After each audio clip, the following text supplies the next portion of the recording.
मिथिला विश्वविद्यालय के jubilee hall में आयोजित किया गया युवा संवाद। रविवार को मिथिला विश्वविद्यालय के जुबली हॉल में latest inspire Bihar Darbhanga chapter की ओर से युवा संवाद का आयोजन किया गया। तो वहीं इस युवा संवाद में मुख्य अतिथि के रूप में कामेश्वर सिंह संस्कृत विश्वविद्यालय के कुलपति प्रोफेसर शशिनाथ झा मौजूद थे। तो वहीं वक्ता के रूप में वरिष्ठ IPS गृह विभाग व बिहार सरकार के विशेष सचिव विकास वैभव मौजूद थे, जिनके द्वारा संयुक्त रूप से दीप प्रज्वलन कर इस कार्यक्रम की शुरुआत की गई।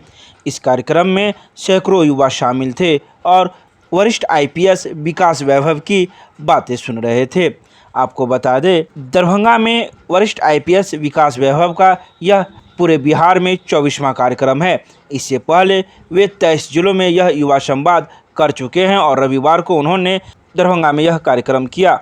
बिहार के भविष्य के लिए युवाओं को प्रेरित करने का अभियान लेकर सभी को जोड़ने का प्रयास कर रहा हूँ। दरभंगा आज 24वां जिला है। इसके पहले 23 जिलों में युवा संवाद स्थापित हो चुका है भौतिक रूप से, जिसमें कि मुख्य बात यही है कि अतीत में यदि बिहार में ये क्षमता थी कि जब मार्ग नहीं थे, प्रौद्योगिकी नहीं थी, सूचना के तंत्र नहीं थे, फिर भी हम जोड़कर एक अखंड भारत के साम्राज्य का निर्माण कर सकते थे। तो गुण क्या थे, क्या कारण थे जिसके कारण हम ऐसा कर सके। और आज यदि हम शिक्षा के क्षेत्र में पीछे हैं, रोजगार के क्षेत्र में पीछे हैं, तो क्यों है? इस पर चिंता नहीं करके चिंतन करें, संघर्ष नहीं सहयोग करें। जातियाँ तब भी थी लेकिन जातिवाद इस प्रकार हावी नहीं था। यदि रहा होता तो मगध में कभी नंदवंश का उदय नहीं होता। यदि रहा होता तो आचार्य चाणक्य भी जब निकलते कभी किसी चंद्रगुप्त में वर्ण के हिसाब से ही देखते। लेकिन बिहार की दृष्टि जो वेदांत की दृष्टि थी, इसी मिथिला की भूमि ने दिए, जिसको कभी लेकर आदिशंकर भी आगे चले।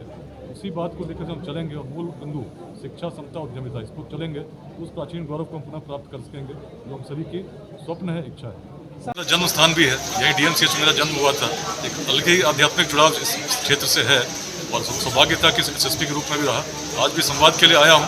मुझे बहुत मन में आशान्वित है कि जो संवाद स्थापित होगा निश्चित ही मिथिला की भूमि भारत के प्राचीन गौरव को पुनः प्राप्त करने में अपना योगदान देगा।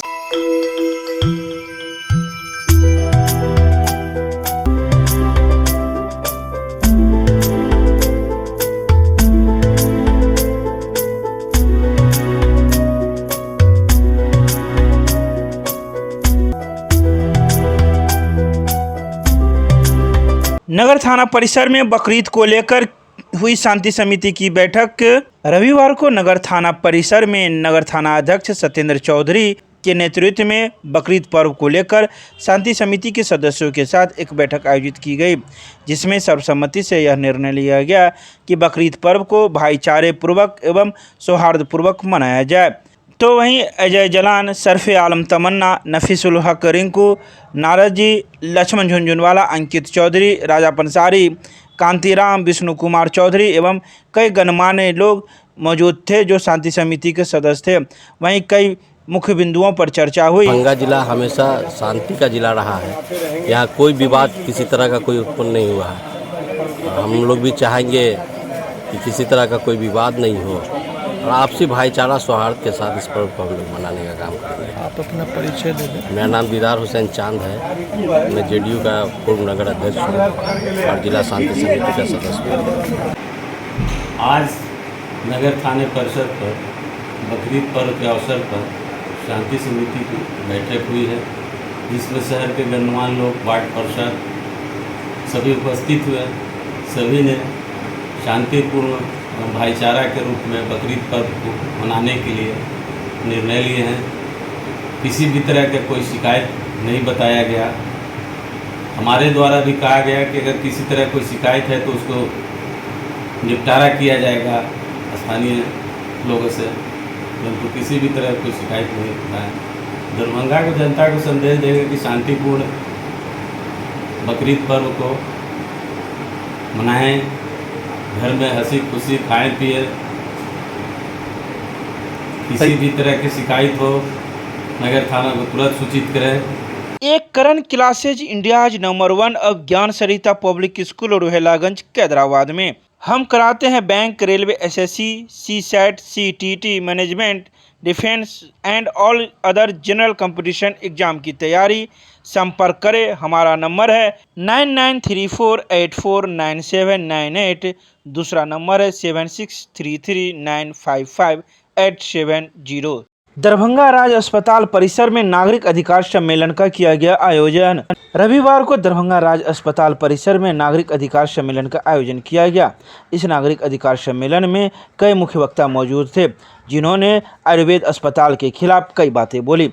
वक्ताओं ने कहा कि आयुर्वेद अस्पताल के पास अगर उनका मालिकाना हक है तो वह हम लोगों के सामने प्रस्तुत करे। गौरतलब है कि इस क्षेत्र में रहने वाले लोगों के साथ बीते दिनों आयुर्वेद अस्पताल प्रशासन के द्वारा कई बार हल्ला हंगामा करते हुए मौजूद बासिंदों को उजाड़ने का प्रयास किया जा रहा था, जिसको लेकर नागरिक अधिकार सम्मेलन का आयोजन किया गया।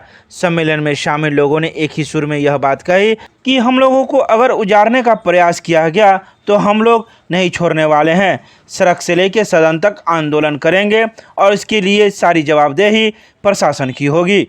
तो इस मोहल्ले को, इस अस्पताल को, इस बिल्डिंग को धराशायी करने की योजना है और ये इस जमीन पर कहता है कि हम आयुर्वेदिक कॉलेज बनाएंगे, स्कूल बनाएंगे, छात्रावास बनाएंगे, अस्पताल बनाएंगे। हम पूछना चाहते हैं, कह रहे हैं ये कॉलेज के प्रिंसिपल कर रहे हैं और आयुर्वेदिक कॉलेज का विभाग जो स्वास्थ्य विभाग है उससे आवंटन आ गया पैसा का 200 करोड़ रुपया का, जिसके चलते ये बात कहा जा रहा है। जबकि सवाल है कि क्या ये आयुर्वेदिक कॉलेज का जमीन है, उनके पास जमीन का मालिकाना हक है, वो कैसे इस पर आवंटित हुआ? ये घोर आपत्तिजनक बात है, गैर कानूनी बात है कि बिना जमीन के आवंटन हो गया।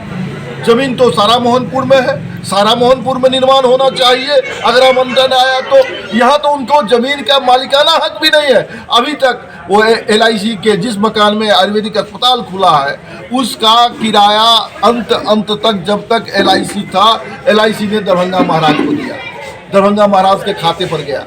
और अभी आयुर्वेदिक कॉलेज कहती है कि इसमें हम बना लेंगे। अरे भाई, आपके पास मालिकाना हक है ही नहीं, आप इस जमीन के मालिक है ही नहीं, और फिर आवंटन भी आ जाता है। देखिए कितना बड़ा ये झोल है।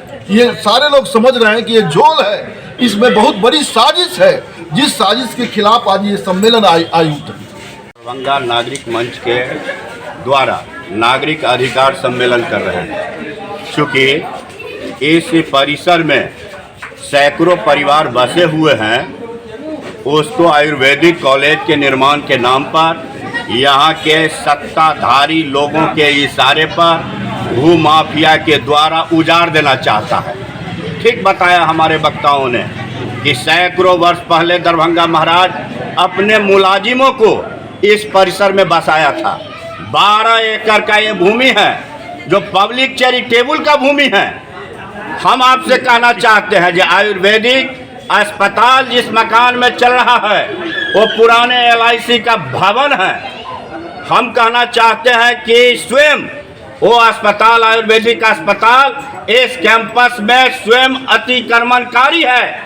हमको अतिक्रमणकारी, यहाँ बसे लोगों को अतिक्रमणकारी कहते हैं, ये गैर मुनासिब है। हम दरभंगा कलेक्टर से इस सम्मेलन के माध्यम से मांग करना चाहते हैं और कहना चाहते हैं कि आप स्वयं हस्तक्षेप कीजिए।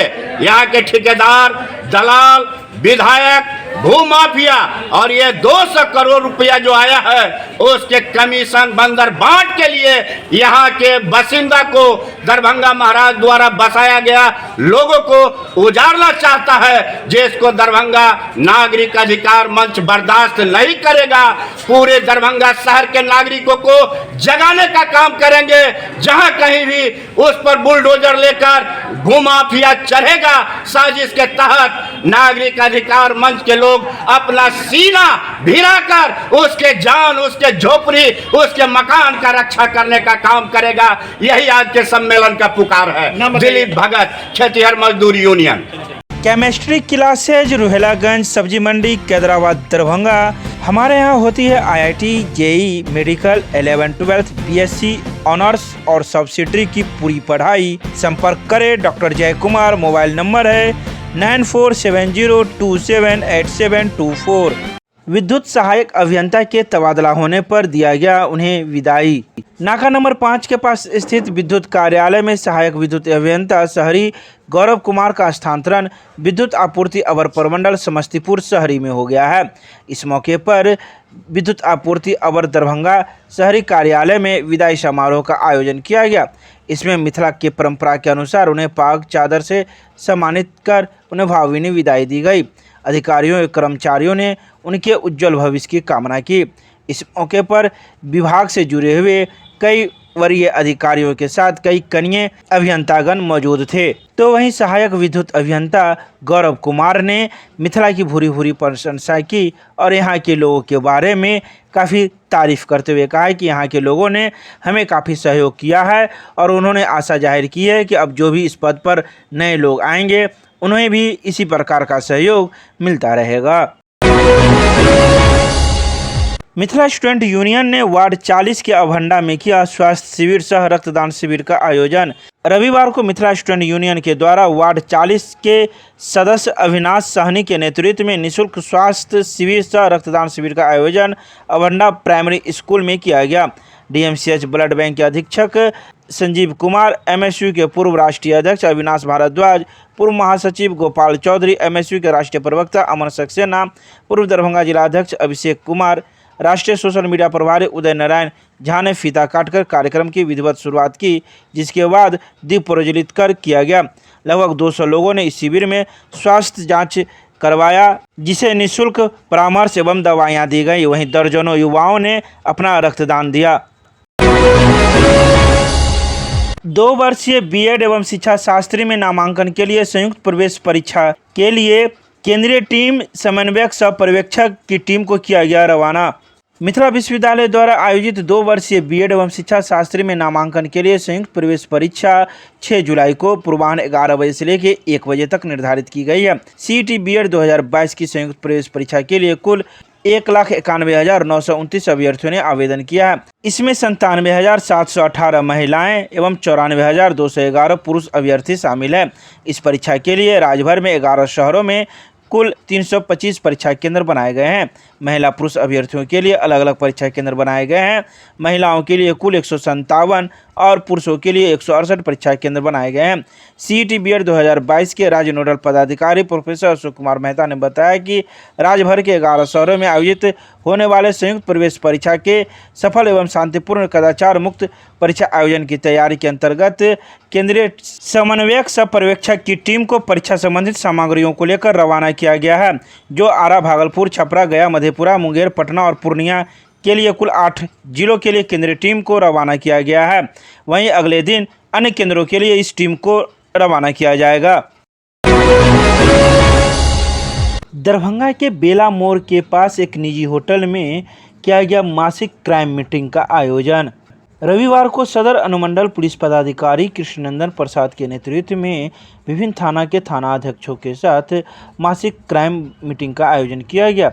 इस मासिक क्राइम मीटिंग में सदर अनुमंडल पुलिस पदाधिकारी ने मौजूद थानाध्यक्षों को कई दिशा निर्देश दिए। खासकर थाने में दर्ज कांड को लेकर निष्पादन के संबंध में कई दिशा निर्देश देते नजर आए। इसके अलावा थाना क्षेत्र के वारंट कुर्की जो पेंडिंग है उस पर भी निष्पादन करने को लेकर दिशा निर्देश देते नजर आए।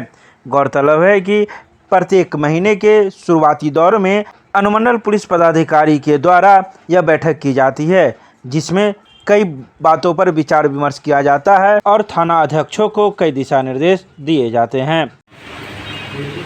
हम लोग मासिक समीक्षा कर रहे हैं, बैठक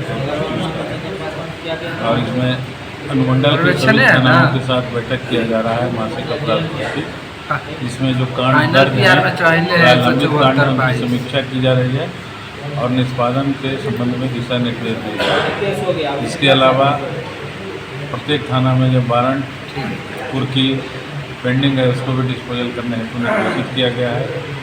प्लस उत्पाद अधिनियम के तहत कार्रवाई तेज करने हेतु निर्देशित किया गया। जो गंभीर किस्म के अपराध किए हैं अपराधी, उनके विरुद्ध भी सीसीए वगैरह लगाने के प्रस्ताव देने सभी को निर्देशित किया गया। निर्देश देते हैं, इस पर कार्रवाई भी होती है। अभी देखे होंगे एसएसबी के भी जवान आए थे, उनके साथ भी रह के थाना के पुलिस के द्वारा ही संयुक्त रूप से किया गया था और उसमें भी अच्छा परिणाम हम लोग को मिला है। बहुत सारा डिटेक्शन भी है, उसके चलते बार बार निर्देशित किया जाता है कि ट्रिपल लोडिंग बंद करें। सभी थानाओं को अपने वायरलेस से भी हम निर्देशित करते हैं चेकिंग करने के लिए। इसके अलावा थाना में जो फरार अभियुक्त हैं, वारंटी हैं, वह पेट्रोलिंग के दौरान इसको भी पकड़ते हैं, गिरफ्तार करते हैं।